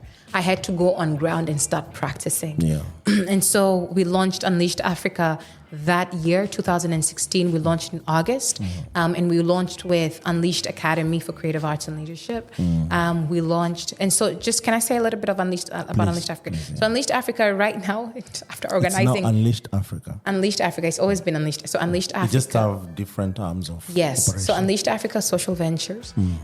It's a group of startups, but then on one end we have Unleashed Academy for Creative Arts and Leadership. Sorry, it's a group of social enterprises, and within it are startups. Right. So Unleashed Africa, Social Ventures, working at the intersection of youth development, social innovation, job creation. And we do that within the creative economy, so creative industry, tech for gender. And then there's the social enterprise ecosystem development or social enterprise development. And so with Unleashed Academy for Creative Arts and Leadership, that's within the creative space. That's what we started off with. But then we also started with research work for the gender work that we do. I had a lot of questions. Why are the rising numbers of teenage pregnancies? Why do we still have, why are they peaking every year? Why do we have issues to access or around access to opportunities for women? Why? So I had a lot of whys. And so I went in just asking questions. And that's literally, I told you that we're launching our product Rise Up on the 13th of December. But the product is known as Rise Up. Okay. It started with questions. And for me, I was like, I'm going to ask these questions for as long as it needs. And I'm not just going to do an initiative or an intervention. I want to see, I'm like, once I have an answer to the first question, I'll ask a follow-up and ask a follow-up and ask a follow-up until we try to figure out how can we truly solve these problems at scale. And the biggest thing for me was, how can we use, and of course this came later, how can we use tech to do it? Because looking at the fact that tech was really picking up, really picking up, but how can we do that?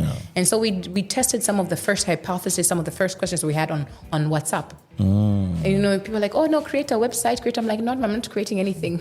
Low fidelity technology. WhatsApp. We literally use WhatsApp, and a lot of people would be like, oh, it's very primitive. I'm like, we're going to start with primitive. To get the real-time feedback. But primitive allowed us to build a theory of change that has gotten Rise Up to where it's going to be. It's Africa's first digital safe space for girls. And I'm excited to talk about it perhaps later. But yeah, so Unleashed Africa, we launched in 2016. Since then, I've had experiences organizing it, trying to figure out What do you launch first? What do we prioritize? And from the very beginning, Michael, I just have to mention this. I know you're going to ask another question, but from the very beginning, it was very important for me to figure out how the different ideas that we had could generate revenue that could grow them. So it was. I had always questions around. Who is them? So the ideas themselves. Okay. So the initiatives. So get grant funding. I'm like, yeah, but for what? Like, I don't even know if this thing is really going to work, though. You know. So for me, it was always that. Like, how do I know that this business is going to pick up? How do I know that it can be scalable? How do I know? Let's test it and test the model. And so I put a lot of my own funds behind it. Guy, I was poor. That actually my next question. I was Kellz. Kellz, you did all these jobs, all these contracts, all these gigs, but you always funded the whole project. I think even when I visited you or something, I'm the only, maybe I should not shout out to myself, but I'm the only guy who came all the way just to see after even the program, because I think I mentioned that, guys, this is just a program that lasted maybe a few months, but when you go to implement this, you need some soberness, you need to learn and relearn, right? And I made an intentional visit. Yes. And I think this was a bit also selfish because by then, actually, I think I mentioned that if I did not, I was going out to become an artist or a musician or something. I was like, you have a studio. Let me come and see how does that environment look like. And this is something I do a lot, for sure. When I want to do something, I visit some place where this thing is happening and feel if my soul is at peace. And I come and I find you with a studio. You guys are busy doing a lot of things, working, drawing some ideas on the wall.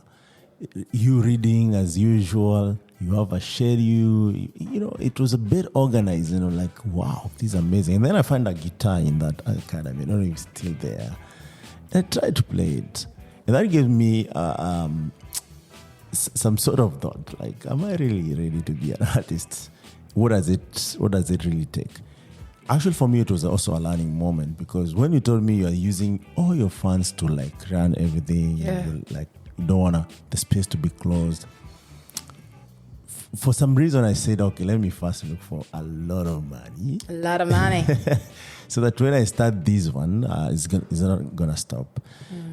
As you speak, so far, so good. I'm not Diamond or, Alikiba or whoever, but... They can never be you. I thank God. They can never be you. Thank God. Right. But, Kellz, how did you manage both? Because I know for you it was real time. Like, you're working for this project, you're funding this other project. And that's hard, especially for someone with a family and, you have your personal needs and all that. Was it the drive to impact? Was it the drive to bring change? What is that? I don't know if you still do it, but yeah. It's something that's really important for impact innovators to understand. Okay. So one of the things that I normally say, and it's something that I say to myself, and I cannot imagine a day passing without me adding anything to the world. I'm like, then what's the point of my life? What's the value of my life if I'm not bringing anything and I don't have a contribution? Yeah. And so everything that I do, and I think since childhood, there are so many challenges in the world. Yeah. Nowadays, impact innovation has become such a cliche and such a fashionable space that I find in many instances people are not innovating to solve challenges, they're innovating for fame, which is a problem. I love that. And that's why we have several innovations that they'll go out, they will gain momentous fame and recognition, and then they'll fizzle out. After 5 years, I'm like, what has it changed? What are your KPIs for this number of years? Like, talk to me about what exactly is it solving? What are we building exactly? Yeah. And you cannot find that story. I would rather, Michael, spend 5 years building something that I know for the next 50 years, it will do something revolutionary. I am not in a hurry. I am not in a hurry to build something that will fail. I am going to take time. understand myself. And because one of the things about the innovation journey, you're also changing. Yeah, absolutely. You're also changing. You're learning. Yeah. And the environment is also changing. And we put pressure on ourselves to create the next best thing in a year. That is some BS. And I feel that even for a lot of innovation projects, that's some BS. Yeah. We do these boot camps and you want somebody to come up with something that's going to solve 1, 2, 3 in 1 week. Are you nuts?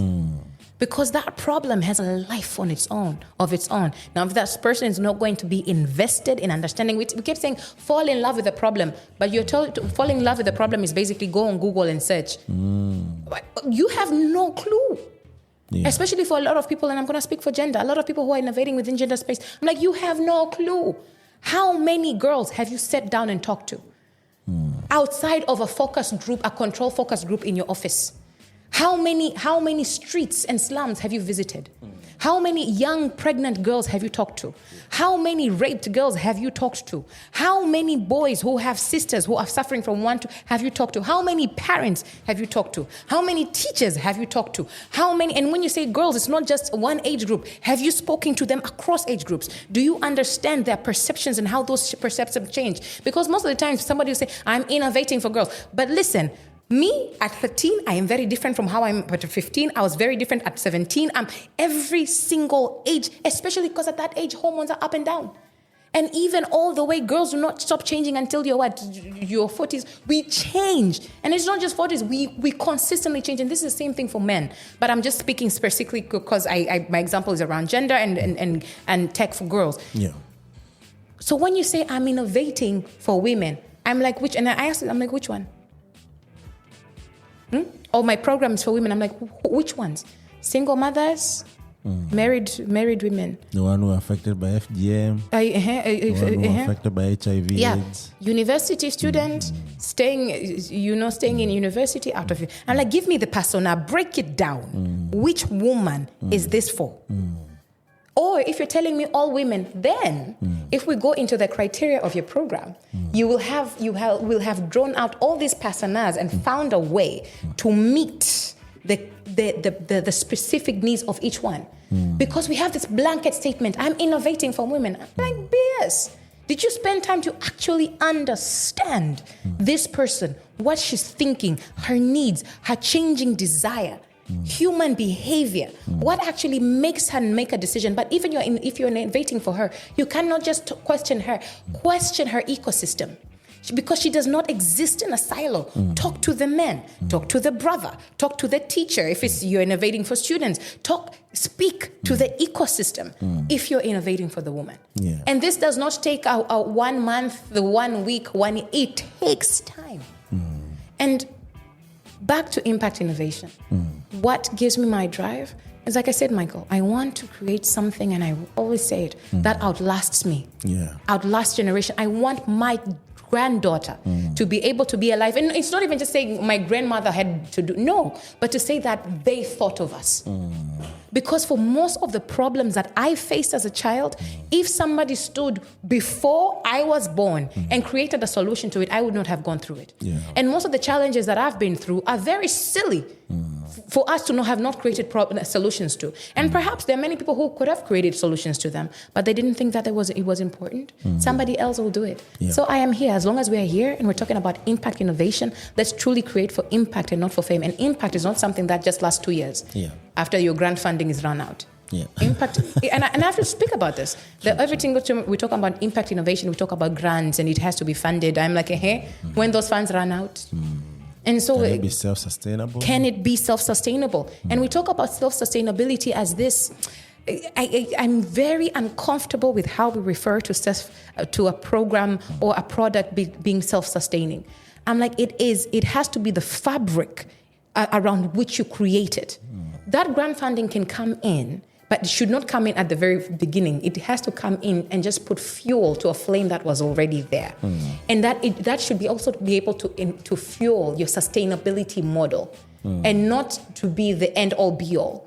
Because there are too many programs that just died because money ran out. We could not rent the fancy office. I could not pay myself. And so I'm going to close it down. Then you did not start it for the right reasons in the first place. True. And so the reason that I'll do all these projects and I'll do all the things that I do, and I'm like, I want to find something that can outlast me. Yeah. Kellz, there's something you said when I visited you, and I'll never forget. I still have not forgotten.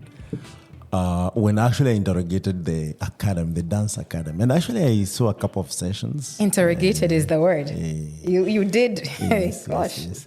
And one of the things that you told me that actually made me actually get convinced that it may not happen in the next 5 years or 10 years, but it's gonna happen. It might not even be you who will do it, but what you've started actually will get us there. So you told me you want to start Juliet's Academy of Dance. I want to start an African Juliet level Yes. Academy of Dance. Yes. And I was like, what is Juliet? And maybe I didn't ask this verbally, but what is Juliet? And afterward, I checked out Juliet and I was so convinced. I was like, you know what? Let me keep these contacts. And one way or the other, there's a reason maybe you say that. How is that going?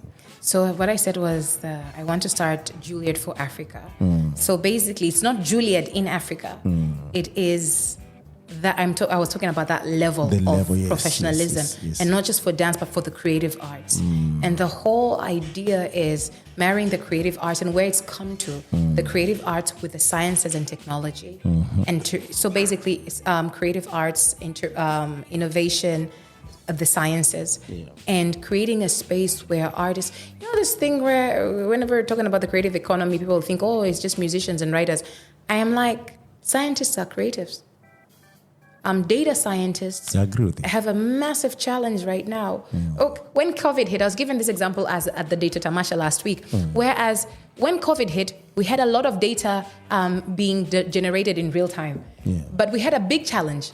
The biggest challenge was, how do you make that data, how do you visualize that data in a way that a layman would understand it and be able to use it to make informed decisions? And we had a lot of data out there and information, translated into information, but people were not able to use it to make informed decisions because of how we were presenting that information. The creative industry has a very critical role to play in the sciences, because what it helps to do is communicate different experiences, different pieces of information, different perspectives in a way that people can consume them and connect to them more so actively. And we have not connected those two so far. So Unleashed Academy for Creative Arts and Leadership, I'm going to tell you right now that name is going to change. By the way, we shall unveil the brand soon. But we're still in that space. And what we're starting off with is an artist development program called Tanzania. We're going to relaunch it next year. Really looking at now creating a space where they're exposing creatives to a lot more than just a dance workshop. I'm like, it can be more. It can be more. So I'll be more at liberty to speak about that when we're about to launch. I'll definitely get in touch with you, and we'll go into that a little bit more. But No worries, Kellz. What do you think the tech has to play a part now that you're saying you're using it actually even to fast track some of your launch, some of your experiences, some of the surveys or research that you're doing? Do you think that maybe what could have taken 5 years now can take half of that time? So basically, how is tech accelerating the work that we're doing? Yes. It's I guess it's giving us different ways to think about how to solve big problems. Right. And the fact that listen, we still have a massive problem with connectivity in Africa. We cannot avoid those conversations. True. But the great thing is it's giving us new ways to be creative, new ways to think about solving for problems that we have, new ways to connect. And then even in terms of even organizing our own thoughts and projecting towards the future, it's giving us tools that allow us to do that. And so I feel like, again, tech is a tool. That's what it is. That's all it is. Tech is a tool. If you have no innovative spirit, innovative thinking, if that creativity lacks, tech will do nothing for you. It will do nothing for you. There are too many people creating apps that will have no life out there. I mean, for the number, I'm pretty sure people will come to you, Michael. But I want to create an app. What for? For 1, 2, 3. But I want to create an app for $2,000. I'm like, good luck to you.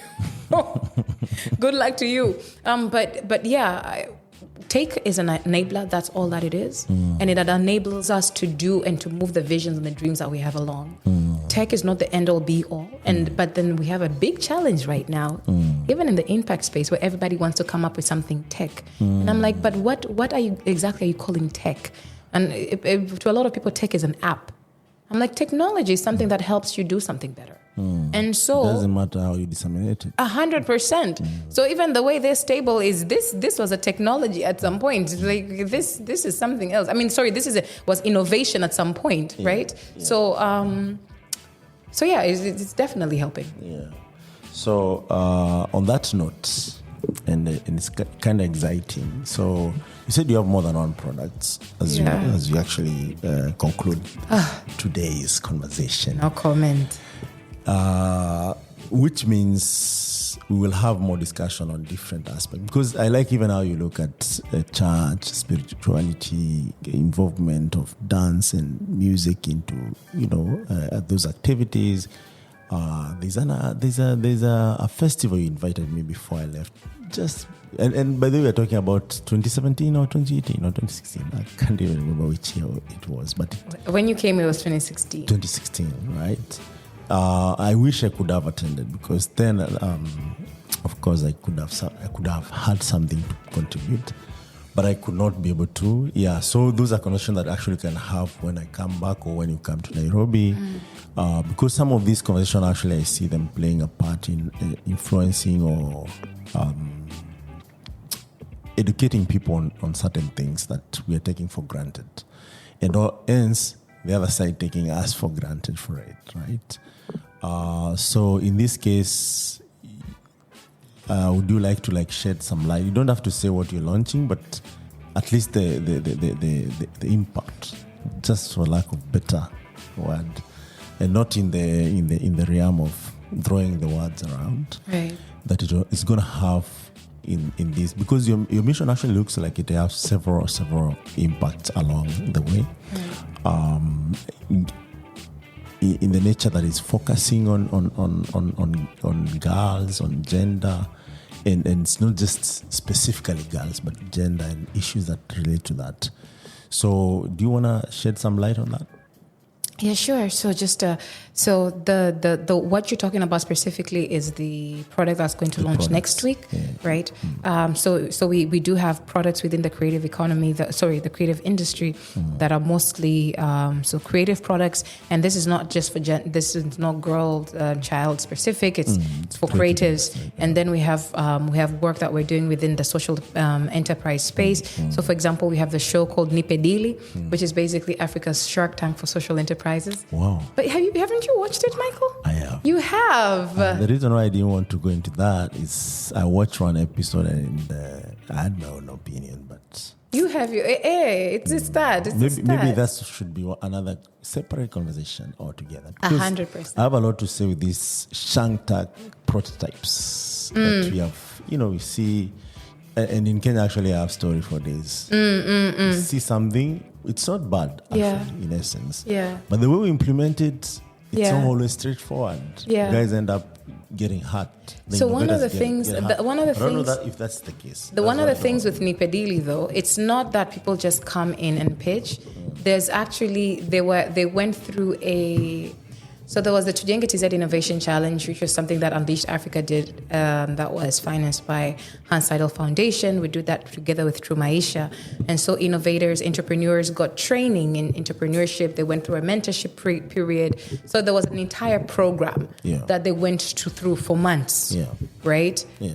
And then from there, Nipedili was the investor matchmaking component. Yeah. And we were thinking about how do you do it in a way that people who are not part of these this ecosystem, people who are not part of the four walls of these trainings, can get to kind of understand what are the different things that people speak about on the other end. Because in many of our communities, people are not privy to those conversations. So how do you use media to kind of open that door to say, well, these are the conversations that are being had. These are the concepts that are being spoken about. And so basically, for us, Nipedili is an arm of exposure. So it's not. Do not just think about it in terms of what it's doing for the entrepreneur who's pitching, but what it's doing for the person who's watching. I cannot tell you how many stories I have had of entrepreneurs who binge watched to find, okay, so these are the things that I should write. These are the concepts that I should have. And so on, even before they went to their first accelerator. So that was a big objective for us. So it's even the objective that, for example, they do Shark Tank with, those are not ours. And another thing also was to get our entrepreneurs seen. We have several entrepreneurs who were on Nipedili, and I can speak, I've not gone consent to share their stories here, so I won't. But they were able to. So one of the stories, he a funder in actually UAE saw him on Nipedili. So where other people see them and they are able to call them. So there was just also that visibility aspect, right? And you've done a short pitch and you're seen. So some people don't necessarily care about what their investors are telling you. I just want to see what you have to say, because people are looking for entrepreneurs in East Africa. So but what we're launching next week is Rise Up. Rise Up is Africa's first digital safe space for girls. So Rise Up is right now the MVP is what we're launching. It's still a progressive web app. It's going to become an application next year when we launch Rise Up 2.0. But it's a community. Sorry, it's a platform where girls can get access to a few things. I like calling it Instagram for girls. The Instagram of opportunities, but for women. Women only. Again, women only. If you're a man and you join Rise Up, you shall be booted. Trust me. You shall be booted off. But yeah, so they get access to a curated opportunities. So there's a big thing about women not being. When you put out an opportunity out there, the conversation is, the percentage of men, the ratio between the men and women applying is very disproportionate. Women do not apply to opportunities. Why? Yeah. I'm going to ask you, the why can be for another. I have a lot of whys. Yeah. We from the research that we've done, we have a lot of I've also been asking myself why. But so basically, that's a conversation for another day that Rise Up can actually answer to, because we have a lot of this data. But so it's a platform where women get curated opportunities, information on opportunities. So from jobs, internships, volunteer, scholarships, conferences, so basically the different events, etc. So they're funding, there are 8 different types of opportunities that'll get there. So when you're getting on Rise Up, it will ask you questions. It will ask the woman, not you, but women, if you were a woman, questions about themselves, and it will curate the experience to your needs. So if I get on Rise Up and I'm like, well, depending on where I am with my dreams right now, this is what I'm looking for, it will give you that information. But it will also connect you to, other information. So in case, for example, perhaps you're not looking for an internship and that's not what you've selected, but maybe you have a relative who wants that's information that you can still have. Yeah. It works really well. For somebody who is here, you probably need to go and Rise Up to get what I mean. It's pretty well built, if I have to say so myself. It also gives her access to a learning lab. So what we do, again, we curate information, so sexual reproductive health. So there's health and fitness, there's entrepreneurship, there's innovation, there's career guidance, and there is another that I am for personal branding, right? So we have content that we don't create ourselves, but we work with different partners to get this content. Some content we get on YouTube. What we do is we curate an experience that has a woman learning things from. Right now, we tell people, just go on YouTube, just go online. I'm like, listen, the World Wide Web is a World Wide Web for a reason, and it has spiders that can eat you up. So when you're telling a young girl go online and it's not necessarily a safe environment out there, how are you sure that the information she's getting will not necessarily put her in a compromising situation, which most times is what happens. So we curate that information, but we also give different partners an opportunity to put information out there. So we have a community of about 5,000 girls. Basically, it's organic growth. So this is pre-launch, by the way. Yeah. So you have access to that. But another thing that we have, and I love about Rise Up, we also have a community. So it's basically your WhatsApp, but on this platform. And I just have to mention this here. So Rise Up is age segmented. 13 to 15, 16 to 18, 19 to 25, 26 to 35 have a very different experience on Rise Up. The way you're going to talk about sexual reproductive health to a 13 years old, and most of them come in through their parents' phones, by the way. It's very different from how you're going to talk about it to a 26-year-old. So we curate those experiences based on the age segmentation. So we also have, one of the findings that we got as we were experimenting was the power of community to reinforce and encourage a woman to uptake an opportunity, to engage in a conversation. So Rise Up is community. It also, not only that, it also allows the people within our community, Rise Up community, to create sub-opportunities, communities for themselves. So it's communities within a larger community. And what Rise Up is also going to be able to allow women to do, so that's not available in this iteration, but in the next iteration is going to something that we're working on. You're also going to be able to report abuse. So in the workspace, in any space, you find some sort of abuse. Somebody touches you like I was touched. Somebody touches your bum and you don't want that. You can come through and say 1, 2, 3 here, right? But also, we're also going to have counseling available on the platform. So if you need to talk to a counselor, you see that's also going to be available there as well. So basically, what it is, like we're calling it, so like I said, it's a digital safe space where we give access or we curate. And the reason I use the word curate, if a company, an organization has any scandal, we will not put you up. Why not? If we do put you up, we're going to put a disclaimer next to it. There are too many companies that are out there that women go to and they face so much abuse, and we do not speak about this because basically I'm sending a goat out for slaughter. So I am not going to put it up there. So again, there's a team that literally combs through before putting anything up there. So if it's there, it's really has been... Yes, it's been vetted. Okay. So I was to ask now that if someone touches you, you have to put there, and the only thing that you get is counseling. No. On the report abuse. No. So the counseling and the report abuse are two different things. Okay. There's a counseling where they'll get access to counselors. So if you have faced any trauma of some sort and so on and so forth, that's your own counseling. The report abuse button is something completely different. So we're working with different associations that deal with legal issues to be able to take on those cases and make sure that these women get justice. Yeah. So there's a connection between people who can take action and the reporting in that platform. 100%. Wow, very nice. Yes. Very nice. Is that the part that actually I didn't get? That's the counseling and the report abuse are two different things. Okay. And all of them are voluntary. For the girls themselves, yes. Yeah. So it's your own experience. It's we don't get in. Now that you don't welcome men in this platform, and you said we need an ecosystem, how is that possible in this platform? Well, as we were building, we approached the ecosystem. So we spoke to girls, primary, secondary, high school. We spoke to university students. We spoke to graduates. We spoke to fathers. We spoke to mothers. We spoke to teachers. We spoke to religious leaders. We spoke to community leaders. So we spoke to brothers. We spoke to the ecosystem. Okay. As we were building it, looking at these are the challenges that women face, that girls face. How, what are the ways? What ways do you feel? Can I share one story as we're wrapping up? Please. So in one of the focus groups that we were doing with parents, by the way, when we were interviewing parents, I actually expected more mothers to show up. I really did. 90% of those who showed up were men. Shocking. We were discussing challenges that girls face. The ones who showed up were men.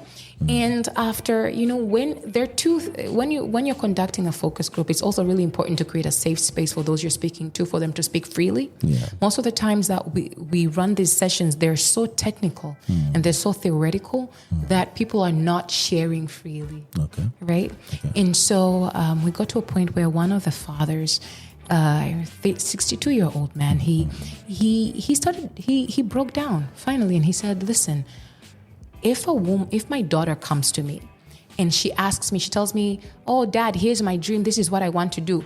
And by the way, we had this focus group with parents after we spoke with all the girls. And the biggest point of contention from them was parents, that the parents were the biggest cause of our downfall. Our insecurities start and end with our parents. And mostly fathers. Fathers are not present. And we were not just speaking to middle class. We spoke across, socioeconomic stratas. Okay. And the answers were very related. Yeah. But so this man says, when my daughter comes to me and she has a dream and she tells me about it, she tells me I want to do 1, 2, 3. and I'm trying to translate it into Swahili, in English because he said it in Swahili. It makes a lot of sense in my in Swahili in my head. But yes, but he says, how can I tell this girl that I don't know how to help her? As a father and as a man of the house, the moment I am to tell this girl that I can't help her, I am lowering my value and my position in her mind. And so what am I going to tell her? I am going to chase her away, tell her to talk to her mother. I'm going to tell her, who do you think I am? Don't bother me with such problems. Not that I don't want to help her, it's because I do not know how to. I don't know how that. I don't have that network. I don't know where to send her to, where she can be safe, and so I will chase her away, right? And he was saying this very emotionally in Swahili, of course. And I can, it's for those Swahili speakers, you know how that this lands. It was a very heavy conversation. I will chase her away, but in my heart of hearts, I know what she's going to face out there. But I am not going to malign my image as dad, as father, baba, in front of this woman, of this girl. And so I will do that to save face. So if I have somewhere where I can take my daughters and know that they will be safe, bring it to us yesterday. Yeah, so when it comes to, that ecosystem, right? People within the ecosystem, many, especially parents, do want to be there for their children. Many just don't know how to. Because either they were not taught or the environmental circumstances that they have been rendered into do not afford them the luxuries, and I'll call them luxuries, to be able to know. Because most of them are also going through massive traumatic experiences. So this for us is not just a platform that's going to be helpful to the girls. It's going to also be helpful to those within their ecosystems to be able to support them. Awesome. So, Kellz, thank you so much for sharing your story today, and it's quite an amazing story. I know we just passed through it. There's some details that I would love to ask about, but since we are all here in the world, given that God blesses us with that, what would be your parting shot, for our listeners? Can I look into this camera? Please. Nice. Okay, so my parting shot would be, I'm just angling it properly.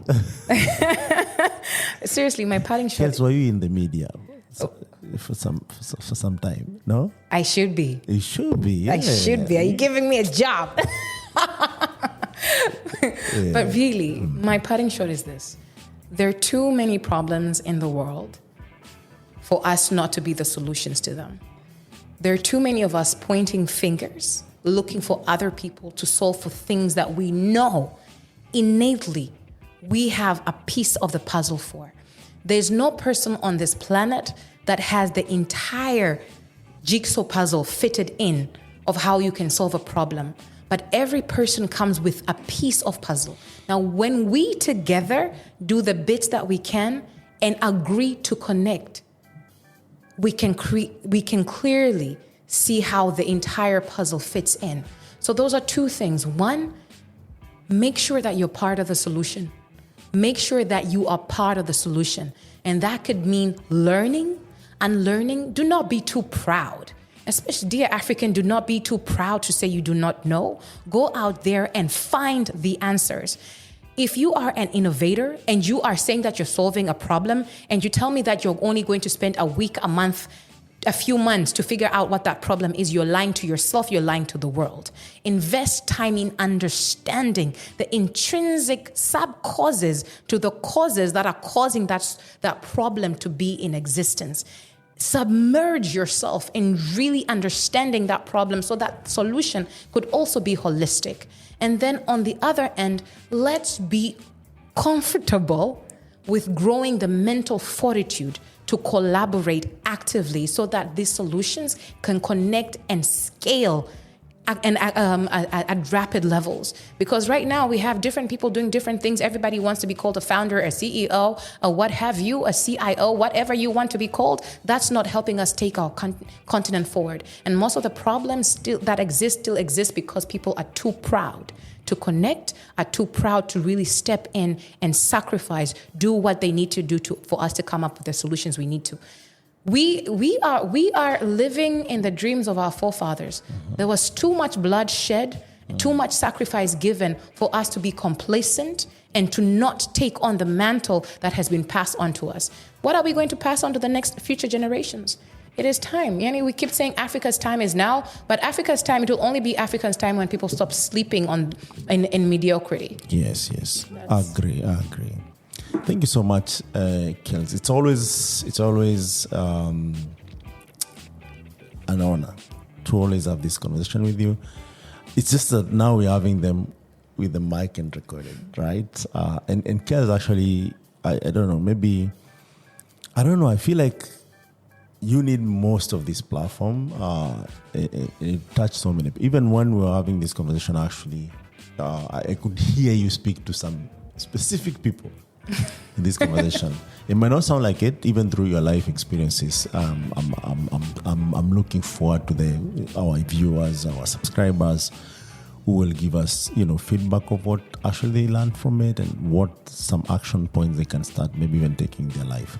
But for me, as I've made it a habit now, I'll part short with the African proverb. There we go. Especially coming from Tanzania. Ooh. And maybe borrowed from Tanga and Mombasa. There we go. Umoja ni nguvu. Unity is power. There is nothing as important as African countries coming together with a purpose, and the purpose is to end the suffering of poverty, because I feel like Africans are quite united. All these ulabalu of, all these other problems, if we really deal with poverty, everything else becomes a mirage, and you can deal with it simply. So I'll end it there. This was Impact Masters. Thank you so much for joining us. Please subscribe on our YouTube channel. Follow us on different podcast channels that we have from Spotify, iTunes, and Google. You also find us on Amazon Music as Impact Masters and Africa Stalking Retold. Leave a comment, like, and if you like the guest, we can always host them again. Please let us know. But do not forget, we feature Impact Masters across Africa, telling our African stories, so that when you listen to them, you should be able to learn one or two things, as well as make sure that we build our own legacy when we are alive. Thank you so much. Until next time, I'm Michael Kemadhe.